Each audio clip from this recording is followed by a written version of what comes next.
Good morning students, myself Sachinarayana B, Department of Physics. So last class లో నేను introduction start చేశాను కదా. Paper పేరు వచ్చి మోడర్న్ ఫిజిక్స్. దాంట్లో ఫస్ట్ చాప్టర్ పేరు వచ్చేసి అటామిక్ అండ్ మాలిక్యులర్ ఫిజిక్స్. ఈ చాప్టర్ సంబంధించి నేను ఫండమెంటల్స్ చెప్తున్నాను. లాస్ట్ క్లాస్లో ఏం చెప్పానంటే అసలు యాటమిక్ డెఫినేషన్ ఏంటో చెప్పాను. Nothing but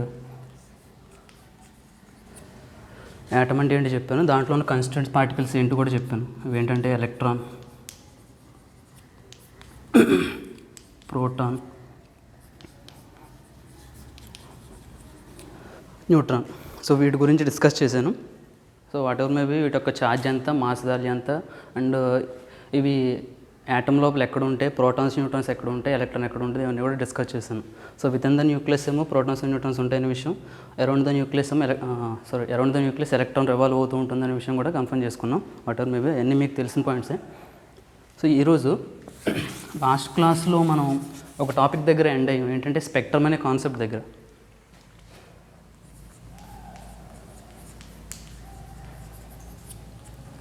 spectrum. So already second year ల్యాబొరేటరీలో మీరు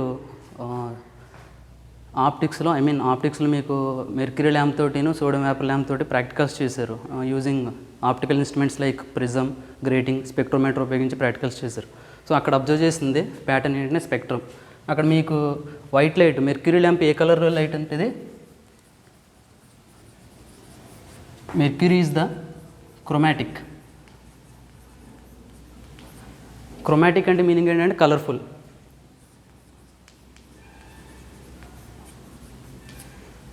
సో ఆ క్రోమాటిక్ మెర్క్యూరీ ల్యాంప్ ఏ కలర్ ఉంది? Nothing but white.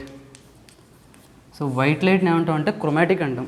So chromatic అంటే మీనింగ్ ఏంటంటే నెంబర్ ఆఫ్ కలర్స్ ఇంక్లూడ్ అయి ఉన్న దాన్ని ఏమంటే క్రోమాటిక్. క్రోమాటిక్ అంటే కలర్ఫుల్, నెంబర్ ఆఫ్ కలర్స్ ఉంటాయి అందులో. సో ఆ క్రోమాటిక్ మెర్క్యూరీ ల్యాంప్ ఏ కలర్లో ఉంది? వైట్ కలర్ ఉంది. వైట్ కలర్లో ఎన్ని కలర్స్ ఉంటాయి? 7 కలర్స్ ఉంటాయి. ఆ 7 కలర్స్ మీరు ఆల్రెడీ తెలిసిందే. విబ్జిఆర్ విచ్ ఇస్ లైక్ మీకు అంటే ఇక్కడ కలర్ చాక్ పీస్ ఉపయోగించట్లేదు, జస్ట్ అన్నిటికీ కూడా వైట్ చాక్ పీస్ ఉపయోగించాను. ఇక్కడ ఏంటంటే మీకు 7 లైన్స్ కనిపిస్తాయి కదా మీకు. ప్రిజమ్తో ఎక్స్పెరిమెంట్ చేసిన, గ్రేటింగ్తో ఎక్స్పెరిమెంట్ చేసిన ఏంటంటే 7 కలర్డ్ ఇమేజ్ కనిపిస్తుంది. ఈ 7 కలర్డ్ ఇమేజ్ని ఏమంటే స్పెక్ట్రమ్ అంటాం అమ్మ. ఈ స్పెక్ట్రమ్ ఫామ్ అవడానికి కారణం ఏంటంటే అటామిక్ నేచరే, అంటే యాటమ్ యొక్క నేచర్. సో ఇక్కడ ఏం జరుగుతుంది, యాక్చువల్ సెకండ్ ఇయర్ ల్యాబొరేటరీలో జరిగే ప్రాసెస్ ఏంటంటే, మీరు మెర్క్యూరీ ల్యాంప్ ఉంది కదా, నథింగ్ బట్ ఆ బల్బ్ ఉంది కదా, ఆ బల్బులో ఏ గ్యాస్ ఉంటుందంటే మెర్క్యూరీ గ్యాస్ ఉంటుంది. అంటే మెర్క్యూరీ ఏ రూపంలో ఉంటుందంటే గ్యాస్ స్టేట్లో ఉంటుంది. మెర్క్యూరీ ఏ స్టేట్లో ఉంటుందంటే గ్యాస్ స్టేట్లో ఉంటుంది. అంటే గ్యాస్ స్టేట్లో ఉందంటే మీనింగ్ ఏంటంటే ఆ గ్యాస్ స్టేట్లో మాలిక్యులర్ స్టేట్లో ఉండొచ్చు, లేదా అటామిక్ స్టేట్లో ఉండొచ్చు. వాట్ ఎవర్ మేబీ యాటమ్ స్టేట్లో ఉందనుకుందాం mercury, nothing but HG. Mercury atomic స్టేట్లో ఉంది. మనం ఏం చేస్తున్నామంటే ఎలక్ట్రిసిటీ అప్లై చేసి మనం ఆ మెర్క్యూరీ గ్యాస్ని ఎక్సైట్ చేస్తున్నాం. మెర్క్యూరీ గ్యాస్ని ఎక్సైట్ చేసినప్పుడు ఆ గ్యాస్లో ఉన్న యాటమ్స్ అన్నీ కూడా ఎక్సైట్ అయితే ఏం జరుగుతుంది, మన లాస్ట్ క్లాస్లో కొంచెం మాట్లాడుకున్నాం. అంటే ఫర్ ఎగ్జాంపుల్ యాటమ్ అనేది ఎక్సైట్ అవుతుంది అంటే మీనింగ్ ఏంటంటే యాటంలోని ఎలక్ట్రాన్ ఎక్సైట్ అవ్వడమే. సో యాటంలోని ఎలక్ట్రాన్ ఎక్సైట్ అవ్వడం అంటే మీనింగ్ ఏంటంటే బయట నుంచి ఎనర్జీ తీసుకుంటుంది. ఏ రూపంలో ఎనర్జీ తీసుకుంటుందంటే యాటమ్ అనేది ఎలక్ట్రికల్ ఎనర్జీ రూపంలో ఎనర్జీ తీసుకుంటుంది. నథింగ్ బట్ అక్కడ మనం త్రూ ఎలక్ట్రిసిటీ మెర్క్యూరీ గ్యాస్ని ఏం చేస్తామంటే ఎక్సైట్ చేస్తున్నాం. మనకి మెర్క్యూరీ గ్యాస్కి ఏ ఎనర్జీ ఇస్తున్నాం మనం? ఎలక్ట్రికల్ ఎనర్జీ ఇస్తున్నాం. ఎలక్ట్రికల్ ఎనర్జీ ఇచ్చినప్పుడు మనకి ఏం జరుగుతుంది, అక్కడ ఇంటర్నల్ ప్రాసెస్ ఏంటో మనకి తెలియదు. అక్కడ ఏం జరుగుతుంది, జస్ట్ స్విచ్ ఆన్ చేయగానే బల్బు గ్లో అవుతుంది, వైట్ లైట్ బయటకు వస్తుంది. ఆ విషయం మాత్రమే తెలుసు మనకి. బట్ జరిగిన ఇంటర్నల్ ప్రాసెస్ ఏంటి, అక్కడ ఆ మెర్క్యూరీ గ్యాస్కి ఎలక్ట్రికల్ ఎనర్జీ ఇవ్వగానే, అంటే ఆ బల్బులో ఉన్న మెర్క్యూరీ గ్యాస్కి ఎనర్జీ ఇవ్వగానే అందులో ఉన్న ప్రతి యాటమ్ కూడా ఎక్సైట్ అవుతుంది. ఎక్సైట్ అవ్వడం అంటే మీనింగ్ ఏంటంటే ఎనర్జీని గెయిన్ చేసుకుంటుంది. ఎక్కడి నుంచి అంటే ఎలక్ట్రికల్ ఎనర్జీ నుంచి ఎనర్జీని తీసుకుంటుంది. ఎప్పుడైతే ఎనర్జీని తీసుకుందో అప్పటి వరకు మెర్క్యూరీ ఆటమ్స్ గ్రౌండ్ స్టేట్లో ఉంటాయి. అంటే బయట నుంచి ఏమి ఎనర్జీ ఇవ్వరు కాబట్టి అది అప్పటి వరకు ఉన్న స్టేట్ని ఏమంటాం అంటే గ్రౌండ్ స్టేట్ అంటాం. అంటే ఏది? Mercury atom. అంటే నెంబర్ ఆఫ్ మెర్క్యూరీ ఆటమ్స్ ఉంటాయి. ఒక ఆటమ్ని తీసుకుని చెప్తున్నాను నేను ఇక్కడ, ఒక మెర్క్యూరీ ఆటమ్ తీసుకుని, అంటే ఇనీషియల్గా దానికి బయట నుంచి ఎటువంటి ఎనర్జీ ఇవ్వకముందు అది ఏ స్టేట్లో ఉంటుందంటే దాని యొక్క మినిమం అమౌంట్ ఆఫ్ ఎనర్జీ స్టేట్లో ఉంటుంది. ఆ మినిమం అమౌంట్ ఆఫ్ ఎనర్జీ స్టేట్ని ఏమంటే గ్రౌండ్ స్టేట్ అంటాం. సో ఎప్పుడైతే ఎనర్జీ తీసుకుంటుందో that mercury atom gets excited. So excited అంటే మీనింగ్ ఏంటంటే ఎనర్జీ తీసుకుంటుంది కాబట్టి ఎనర్జీ పెరుగుతుందని. ఎనర్జీ పెరుగుతుందని చెప్పడం కోసం సింబాలిక్గా మనం ఏం చూపిస్తామంటే ఇక్కడ ఈ లైన్స్ ఏమంటే ఎనర్జీ లెవెల్స్ అంటామమ్మా. అంటే ఎనర్జీ పెరుగుతుందని చెప్పడం కోసం. అంటే కింద లైన్లో ఉన్నప్పుడు ఎనర్జీ తక్కువ ఉంటుంది, పైకి వెళ్తుంది కాబట్టి ఎనర్జీ పెరుగుతుందని మీనింగ్ వస్తుంది. కాబట్టి ఇలా చూపిస్తాం. అంతేగాని విత్ ఇన్ ద యాటమ్ ఇలాగ లైన్స్ రూపంలో ఎనర్జీ స్టేట్స్ ఉండవు. సో ఇవి ఏంటంటే ఎనర్జీ లెవెల్స్. ఏంటంటే ఎనర్జీ తీసుకుంటే కనుక హైయర్ ఎనర్జీ స్టేట్కి వెళ్తుంది. హైయర్ ఎనర్జీ స్టేట్కి వెళ్ళడానికి ఏమంటే ఎక్సైటేషన్ అంటాం. దిస్ ఈజ్ కాల్డ్, చెరివేస్తున్నాను ఇది, this is ground state.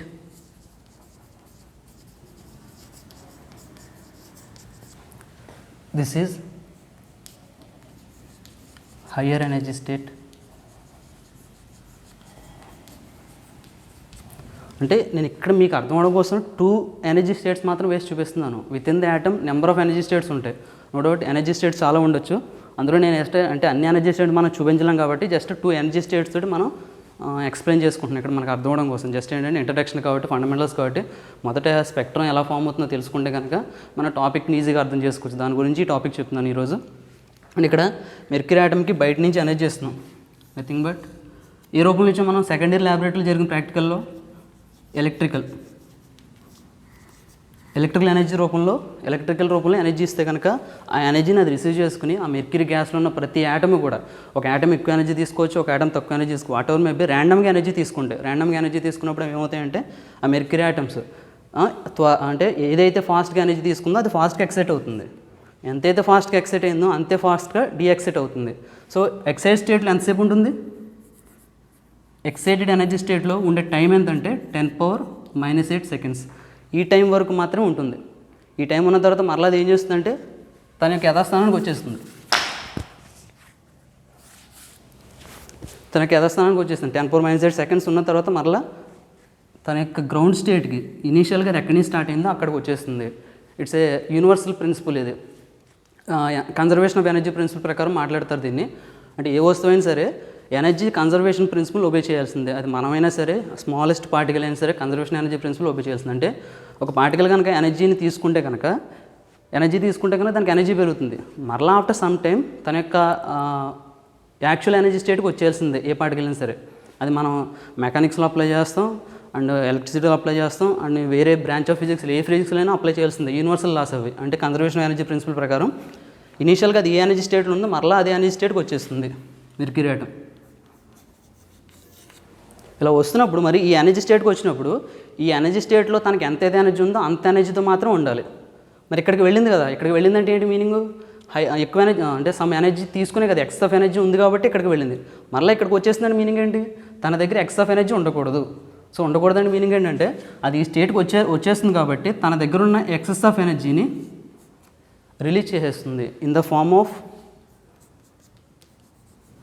Electromagnetic radiation.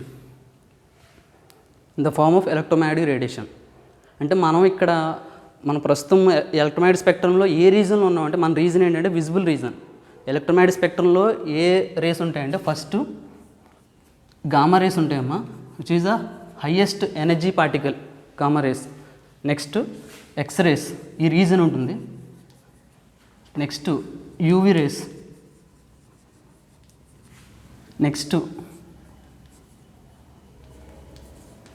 Visible rays, UV తర్వాత విజిబుల్. నెక్స్ట్ ఇన్ఫ్రారెడ్, తర్వాత మైక్రోవేవ్ రీజన్ కూడా ఉంది. తర్వాత రేడియో వేవ్స్. పైనుంచి కిందకి ఎనర్జీ ఏమవుతుందంటే డిక్రీజ్ అవుతుంది. ఎనర్జీ అయితే కంపల్సరీ డిక్రీజ్ అవుతుంది. అంటే హైయెస్ట్ ఎనర్జెటిక్ పార్టికల్ ఏదంటే గామా రే, తర్వాత ఎక్స్రే, తర్వాత యూవీ రేస్, తర్వాత విజిబుల్ రేస్. మనం ఉన్న రీజన్ ఏదంటే విజిబుల్ స్పెక్ట్రమ్ అమ్మ. అంటే మనకి దగ్గరగా కొంత యూవీ రీజన్ ఉంటుంది, కొంత ఐఆర్ రీజన్ కూడా ఉంటుంది.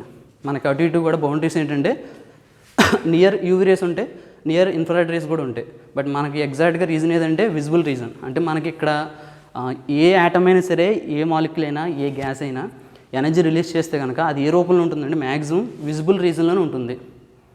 సో విజిబుల్ రీజన్ ఎక్కడి నుంచి ఎక్కడి వరకు అంటే వేవ్ లెంత్ పరంగా వేసుకుంటే కనుక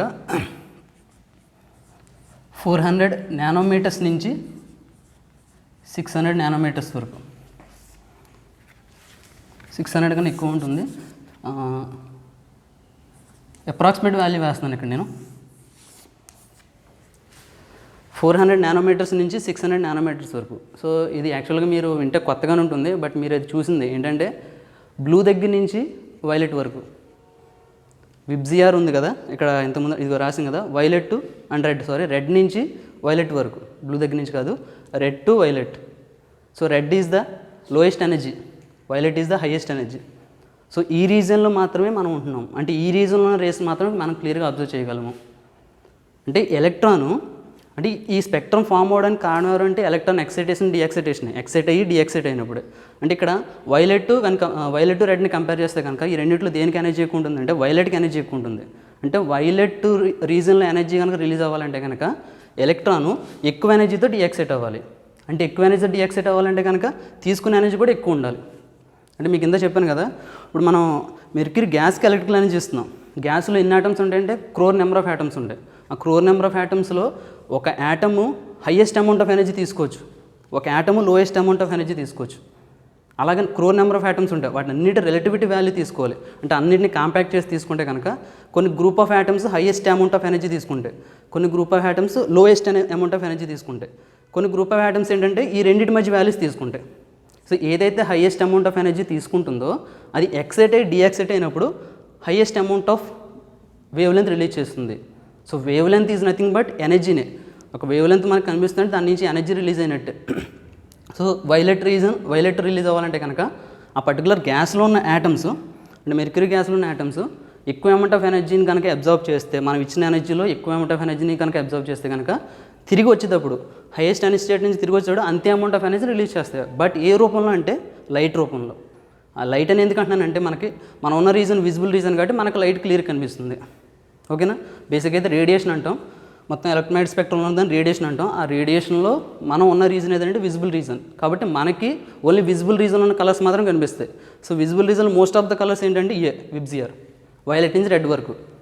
so A group of particles అయితే లోయెస్ట్ అమౌంట్ ఆఫ్ ఎనర్జీ తీసుకుంటాయో ఆ గ్రూప్ ఆఫ్ యాటమ్స్ అన్నీ కూడా ఎక్సైట్ అయ్యి డిఎక్సైట్ అయినప్పుడు ఈ కలర్డ్ ఎనర్జీ వస్తుంది. అంటే మనకు అక్కడ రెడ్ కలర్ ఒక లైనే కనిపిస్తుంది. ఒక లైన్ కనిపిస్తుంది అంటే ఒక యాటమ్ వల్ల వచ్చిన లైన్ కాదు, అది group of atoms, number of atoms ఆ కైండ్ ఆఫ్ ఎనర్జీని, రెడ్కి సంబంధించిన ఎనర్జీని తీసుకుని డిఎక్సైట్ అయినప్పుడు ఈ కైండ్ ఆఫ్ ఎనర్జీ రిలీజ్ చేస్తాయి. అంటే రెడ్కి ఏ రేంజ్ ఉంటుందంటే వైలెట్ కన్నా తక్కువ రేంజ్ ఆఫ్ ఎనర్జీ ఉంటుంది. అంటే ఈ రీజన్లో 400 నానోమీటర్ రీజన్లో ఉంటుంది. ఇది wave length, this is called wave length పరంగా చెప్తున్నాను. So this is wave length reason ఇది. ఈ వేవ్ లెంత్ పరంగా ఎనర్జీ కూడా డిస్కస్ చేస్తాను, నెక్స్ట్ క్లాస్లో చెప్తాను వేవ్ లెంత్ పరంగా ఎనర్జీని ఎలా డిస్కస్ చేస్తారు అనేది. ఆఫ్కోర్స్ సెకండ్ ఇయర్లో మీరు ఆప్టిక్స్లో నేర్చుకున్నది, ఆఫ్కోర్స్ థర్డ్ సెమిస్టర్లో నేర్చుకున్నది. వాటర్ మేబీ కొంచెం రివైజ్ చేసుకుంటే కనుక అర్థమవుతుంది. సో నా ఎయిమ్ ఏంటంటే ఇక్కడ మీకు చెప్పదలుచుకునేది, స్పెక్ట్రమ్ ఎందుకు ఫామ్ అవుతుంది, దేనివల్ల ఫామ్ అవుతుంది అంటే only the reason is electron. Mercury ఆటంలో ఉన్న ఎలక్ట్రాన్ వల్ల. ఒక యాటమ్ ఎక్సైట్ అయింది డిఎక్సైట్ అయింది అంటే మీనింగ్ ఏంటంటే దానిలో ఉన్న ఎలక్ట్రాన్ ఎక్సైట్ డిఎక్సైట్ అవడమే. సో రెండింటి మీనింగ్ ఒకటే. యాటమ్ ఎక్సైట్ డిఎక్సైట్ అన్న యాటమ్ లోపల ఎలక్ట్రాన్ ఎక్సైట్ డిఎక్సైట్ అని ఒకటే. ఎందుకంటే ఎలక్ట్రాన్ ఎక్సైట్ డిఎక్సైట్ అయితేనే యాటమ్ కూడా ఎక్సైట్ డిఎక్సైట్ అవుతుంది. అంటే యాటమ్ యొక్క నేచర్ కంప్లీట్గా దేని మీద డిపెండ్ ఉంటుంది, ఎలక్ట్రాన్ యొక్క బిహేవియర్ మీద డిపెండ్ ఉంటుంది. అంటే లోపల ఎలక్ట్రాన్ ఎలా బిహేవ్ చేస్తుందో యాటమ్ కూడా అలాగే బిహేవ్ చేస్తుందని మీనింగ్ వస్తుంది. కాబట్టి యాటమ్ ఎక్సైట్ డిఎక్సైట్ అన్న ఎలక్ట్రాన్ ఎక్సైట్ డిఎక్సైట్ అన్న ఒకటే. కాబట్టి అటామిక్ స్పెక్ట్రాన్ని ఏమంటారంటే ఎలక్ట్రాన్ స్పెక్ట్రా అని కూడా అంటారు. అటామిక్ స్పెక్ట్రమ్ అంటే యాటమ్ వల్ల ఫామ్ అయిన స్పెక్ట్రమ్ని ఏమంటాం అంటే ఎలక్ట్రాన్ స్పెక్ట్రమ్ అని కూడా అంటాం. అండ్ మోరోవర్ యాటమ్ లోపల న్యూక్లియస్ ఉంది కదా, న్యూక్లియస్ లోపల పార్టికల్ ఉన్నాయి కదా, ప్రోటాన్స్ న్యూట్రాన్స్ ఉన్నాయి కదా, వాటి వల్ల కూడా స్పెక్ట్రమ్స్ ఫామ్ అవుతాయి. దాన్ని ఏమంటారు న్యూక్లియర్ స్పెక్ట్రమ్ అంటాం. యాక్చువల్గా కాన్సెప్ట్ మనకు సిలబస్లో ఉండదు, బట్ అవి కూడా with in the nucleus move అవుతూ ఉంటాయి. ప్రోటాన్స్ న్యూట్రాన్స్ కూడా మూవ్ అవుతుంటాయి. In the same way electron ఎలాగైతే న్యూక్లియస్ చుట్టూ తిరుగుతుందో ప్రోటాన్స్ న్యూట్రాన్స్ ఎక్కడ ఉంటే న్యూక్లియస్లో ఉంటాయి కదా, ఆ న్యూక్లియస్ కూడా ఒక సెంటర్ ఉంటుంది. Everybody has a centre. This dust has a centre point. ఓకేనా. This chalk piece has a centre point. And ఈ చాక్ పీస్ నుంచి కింద పడిన డస్ట్ ఉంటుంది కదా, ఆ డస్ట్ పార్టికల్ కూడా సెంటర్ ఉంటుంది. ఇన్ ద సేమ్ వే యాటమ్కి సెంటర్ న్యూక్లియస్ అయితే కనుక న్యూక్లియస్ కూడా సెంటర్ ఉంటుంది. ఆ సెంటర్ చుట్టూ రివాల్వ్ అవుతూ ఉంటాయి ఏంటివి, ప్రోటాన్స్ అండ్ న్యూట్రాన్స్. సో వాటి నేచర్ కూడా డిఫరెంట్గా ఉంటుంది. ఆ నేచర్స్ అన్నీ కూడా న్యూక్లియర్ ఫిజిక్స్లో మాట్లాడుకుంటాం. అంటే మన సిలబస్లో ఉన్న రేంజ్ వరకు మాట్లాడుకుంటాం. ప్రస్తుతానికైతే ఎలక్ట్రాన్ నేచరే కాబట్టి ఈ చాప్టర్లో. ఎందుకంటే అటామిక్ అనే పదం ఎప్పుడైతే ఉపయోగిస్తామో దాని మీనింగ్ ఏంటంటే యాటంలో ఉన్న ఎలక్ట్రానిక్ బిహేవియర్ గురించి మాట్లాడుకుంటాం. ఓకే, సో యాటమ్ ఎక్సైట్ అయింది డీఎక్సైట్ అయింది అని మీనింగ్ ఏంటంటే ఎలక్ట్రాన్ ఎక్సైట్ అయ్యి డీఎక్సైట్ అయినట్టే. సో ఎలక్ట్రాన్ యొక్క బిహేవియర్ అది. కాబట్టి ఈ స్పెక్ట్రమ్ని అటామిక్ స్పెక్ట్రమ్ అన్నా పర్వాలేదు లేదా ఎలక్ట్రాన్ స్పెక్ట్రమ్ అన్నా పర్వాలేదు. బికాస్ ఈ అటామిక్ స్పెక్ట్రమ్ ఫామ్ అవడానికి మెయిన్ కంట్రిబ్యూటర్ ఎవరంటే ఎలక్ట్రానే. మెయిన్ రీజన్ ఎలక్ట్రానే. ఎలక్ట్రాన్ వల్ల వచ్చిన స్పెక్ట్రమ్ ఇది. With in the atom electron excite deexcite అవడం వల్ల యాటమ్ కూడా ఎక్సైట్ డీఎక్సైట్ అవుతుంది. సో దానివల్ల ఫామ్ అయింది. So A group of atoms అయితే వైలెట్ రేంజ్లో ఎనర్జీని అబ్జర్వ్ చేసుకుని డీఎక్సైట్ చేస్తాయో, అంటే అబ్జర్వ్ చేసుకున్నాయంటే ఎక్సైట్ అవుతాయి. ఎక్సైట్ అయినంటే ఎంతసేపు ఉంటాయి? 10⁻⁻⁷ సెకండ్స్. మరలా కంపల్సరీ డీఎక్సైట్ అవుతాయి. సో డీఎక్సైట్ అయినప్పుడు ఈ రేంజ్ ఆఫ్ ఎనర్జీని తీసుకుంటే కనుక ఈ రేంజ్ ఆఫ్ ఎనర్జీని రిలీజ్ చేస్తాయి. నథింగ్ బట్ ఏ రూపంలో రిలీజ్ చేస్తున్నాను నేను? Electromagnetic radiation. ఎలక్ట్రోమాగ్నెటిక్ రేడియేషన్ అంటే లైట్ రేడియేషన్. సో లైటే మనకు కనిపిస్తుంది. వైలెట్ నుంచి రెడ్ వరకు లైట్ కనిపిస్తుంది. సో ఈ స్పెక్ట్రమ్ ఫామ్ అవ్వడానికి రీజన్ తెలిసింది కదా, అది దానికి కారణం ఎవరంటే ఎలక్ట్రానే. ఎలక్ట్రాన్ ఎందుకు ఎక్సైట్ డీఎక్సైట్ అవుతుంది? ఎక్సైట్ ఎప్పుడు అవుతుంది? బయట నుంచి ఎనర్జీ తీసుకున్నప్పుడు. డీఎక్సైట్ ఎప్పుడు అవుతుంది? అది నేచర్. అది ఏంటంటే యూనివర్స్లో ప్రతి బాడీకి నేచర్ అది. ఎనర్జీ గెయిన్ చేసుకున్న తర్వాత మరలా తన యొక్క యథాస్థానానికి వచ్చేస్తుంది. మనమైనా అంతే. మార్నింగ్ ఏదైనా వర్క్ చేసేటప్పుడు ఎనర్జీ కోసం ఫుడ్ తీసుకుంటాం. వర్క్ చేసిన తర్వాత ఆ ఫుడ్ కన్జ్యూమ్ అయిపోతుంది. మరలా మనం మన యొక్క మినిమం ఎనర్జీ స్టేట్కి వెళ్ళిపోతాం. That is called conservation energy principle. The same way ఈ స్మాలెస్ట్ పార్టికల్ కూడా, మైక్రో పార్టికల్ కూడా అదే రూల్ను ఒబే చేస్తుంది. అదేంటంటే ఎనర్జీ తీసుకున్నప్పుడు వర్క్ చేస్తుంది, మరలా ఆ ఎనర్జీని బయటికి ఇచ్చేస్తుంది. ఎప్పుడంటే మరలా తన యొక్క యథాస్థానానికి వచ్చినప్పుడు. బట్ ఆ వర్క్ ఏ రూపంలో ఉంటుందంటే ఎనర్జీ రూపంలో ఉంటుంది బయటకు వచ్చేది. ఆ ఎనర్జీ ఏంటంటే లైట్. ఇక్కడ అంటే యాటమ్ రిలీజ్ చేసే ఎనర్జీ, మాలిక్యూల్ రిలీజ్ చేసే ఎనర్జీ ఏదైనా సరే ఎలక్ట్రోమాగ్నెటిక్ రేడియేషన్ రూపంలో ఉంటుంది. మనం ఉన్నది విజిబుల్ రీజన్లో కాబట్టి మనకి విజిబుల్ స్పెక్ట్రా కనిపిస్తుంది. ఇన్ కేస్ మనం అల్ట్రావైలెట్ రీజన్లో ఉన్నాం అనుకోండి, అల్ట్రావైలెట్ స్పెక్ట్రా కనిపిస్తుంది. స్పెక్ట్రా అంటే ఒక బ్యాండ్ విడ్త్ ఉంటుందమ్మా. ఇక్కడ వైలెట్ నుంచి రెడ్ వరకు ఒక బ్యాండ్ విడ్త్ ఉంది కదా, అంటే వైలెట్ యొక్క వేవ్ లెంత్కి రెడ్ యొక్క వేవ్ లెంత్కి మధ్య వాల్యూస్ అన్నీ కూడా మనం చూడగలం. అంటే ఇది ఒక బ్యాండ్ అనమాట. బ్యాండ్ అంటారు దీన్ని. ఇది ఒక స్పెక్ట్రా. అలాగే యూవీ కూడా ఒక స్పెక్ట్రా ఉంటుంది. వేవ్ లెంత్ ఒక పర్టికులర్ వాల్యూ నుంచి పర్టికులర్ వాల్యూకి ఉంటుంది. అంటే ఒక ఫిక్స్డ్ వాల్యూ కాదు, అది ఒక బ్యాండ్ ఉంటుంది. అదేవిధంగా ఎక్స్రేస్, గామా రేస్ కూడా. ఓకే, అదేవిధంగా ఐఆర్, మైక్రోవేవ్స్, రేడియోవేవ్స్ అన్నీ కూడా ఒక బ్యాండ్ కింద స్ప్లిట్ అయి ఉంటాయి. ఎలక్ట్రోమాగ్నెటిక్ స్పెక్ట్రమ్ ఇది మీకు 5A పేపర్లో డిస్కషన్ ఉంటుంది ఎలక్ట్రోమాగ్నెటిక్ స్పెక్ట్రమ్ గురించి, ఎలక్ట్రోమాగ్నెటిజం గురించి. సో అక్కడ అయితే క్లియర్గా నేర్చుకుంటారు. జస్ట్ ఇక్కడ స్పెక్ట్రా ఎందుకు ఫామ్ అవుతుందో చెప్తున్నాను నేను. Okay, this is the concept regarding how the spectra is formed, who is the creator of the spectra. స్పెక్ట్రాని క్రియేట్ చేసే వాళ్ళు ఎవరు రీజన్ స్పెక్ట్రా ఫామ్ అవడానికి కారణం ఎవరు? సో ఈ మొత్తం అన్ని లైన్స్ని కలిపి ఏమంటే స్పెక్ట్రా అంటాం. This is called. సో చెరిపేస్తున్నాను సరే.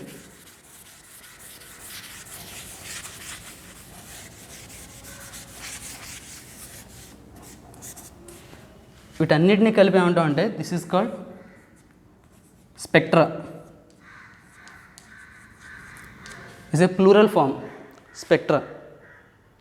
ఓకే, అంటే ఇక్కడ యాక్చువల్గా స్పెక్ట్రా అంటాం కన్నా ఇంకా క్లియర్గా స్పెక్ట్రమ్ అందాం, ఇంకా క్లియర్గా ఉంటుంది. This is called spectrum. ఈ స్పెక్ట్రంలో ఈచ్ లైన్ ఏమంటే స్పెక్ట్రల్ లైన్ అంటాం. ఓకేనా, ఇటువంటి స్పెక్ట్రమ్స్ కనుక నెంబర్ ఆఫ్ ఉంటాయి. ఫర్ ఎగ్జాంపుల్ దీని పక్కన 1, 2 ఇంకొక స్పెక్ట్రమ్ ఉందనుకోండి, దీని పక్కన ఇంకో స్పెక్ట్రమ్ ఉంది. ఇటువంటి పిక్చర్ మీరు ఎక్కడ చూస్తారంటే గ్రేటింగ్ ప్రాక్టికల్ చేసేటప్పుడు చూస్తారు. మీరు గ్రేటింగ్ ప్రాక్టికల్ చేసినప్పుడు గ్రేటింగ్ ఏ ఫెనోమెనా బేస్ చేసుకుని వైట్ లైట్ని స్పెక్ట్రమ్ కింద స్ప్లిట్ చేస్తుందంటే డైఫ్రాక్షన్ ప్లస్ డిస్పర్షన్.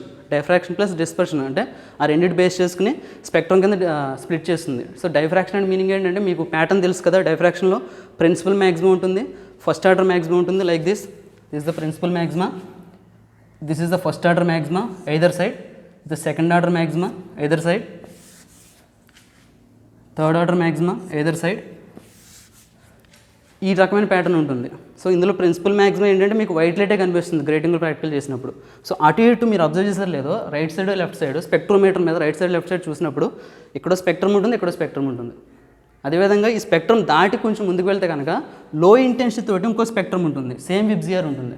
ఇదేమో ఎక్కువ ఇంటెన్సిటీతో కనిపిస్తుంటుంది, ఈ స్పెక్ట్రమ్ ఎక్కువ ఇంటెన్సిటీ, ఇదేమో లో ఇంటెన్సిటీ. అదేవిధంగా ఇది హై ఇంటెన్సిటీ, ఇది లో ఇంటెన్సిటీ, అలా క్రమేపీ ఇంటెన్సిటీ డిక్రీజ్ అవుతుంటుంది డైఫ్రాక్షన్ ప్యాటర్న్లో. సో ఇక్కడ 2 స్పెక్ట్రమ్స్ వేసాను కదా, ఒకదాన్నే ఉండండి స్పెక్ట్రమ్ అంటాం. This is called spectrum. ఈ రెండింటిని కలిపి మాట్లాడితే కనుక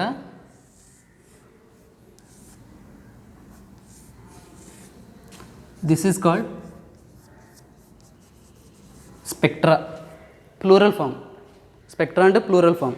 సో స్పెక్ట్రంలో ఈచ్ లైన్ ఏమంటే స్పెక్ట్రల్ లైన్ అంటాం. That is called spectral line.